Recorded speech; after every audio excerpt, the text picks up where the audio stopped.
These are my 4 unbreakable rules of cinematography. Rule 1, justify your lighting. Seems a bit obvious to say, but every bit of light that hits your lens comes from a source.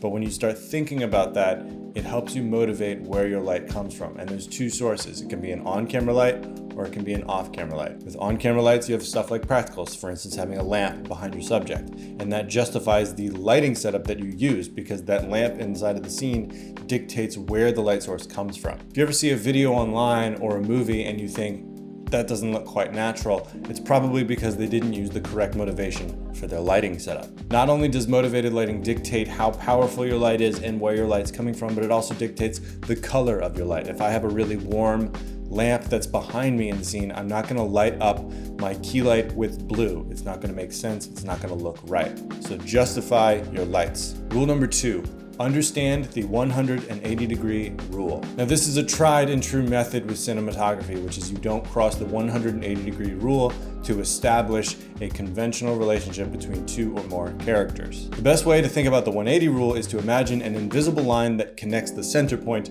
of your 2 subjects. So it can be a person and a person, it can be a person and a thing, or a person and a place. But those 2 subjects need to be on the same side of a 180-degree arc. The reason that the 180-degree rule is so popular and so consistent and so reliable is because it is the easiest, simplest, and quickest and most effective way to establish a relationship between 2 things. If you look at them this way and this way, they're connected in the middle.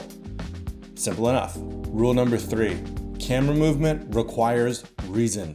Don't move your camera if it doesn't have a good reason to move. Just like our lighting, movement should never be unmotivated. You should never move your camera unless you have to in order to serve the message of the scene or portray a specific aspect of a character. This sort of overuse and overmovement of the camera is exemplified with the rampant overuse of gimbals in most videos that you've probably seen just today.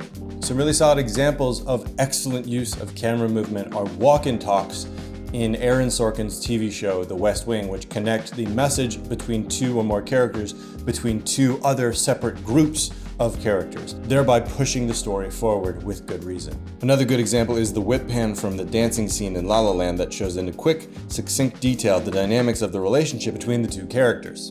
And one of my personal favorite examples of camera movement is the opening scene single take from Boogie Nights, which in 3 minutes uses movement, framing, blocking, and exposure to perfectly represent the personality, power dynamic, and importance of every single major character in the entire movie. Rule number 4, the rules, but read the rule book. We all know rules are meant to be broken. That goes without saying. But we have to understand the rules before we can break them.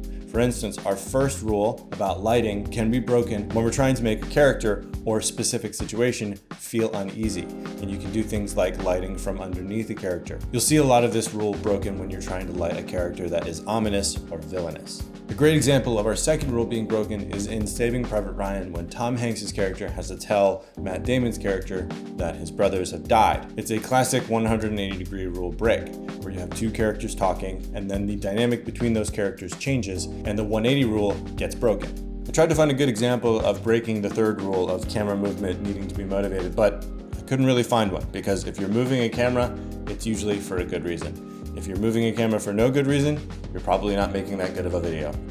If you like this video, subscribe. See you next time. Peace.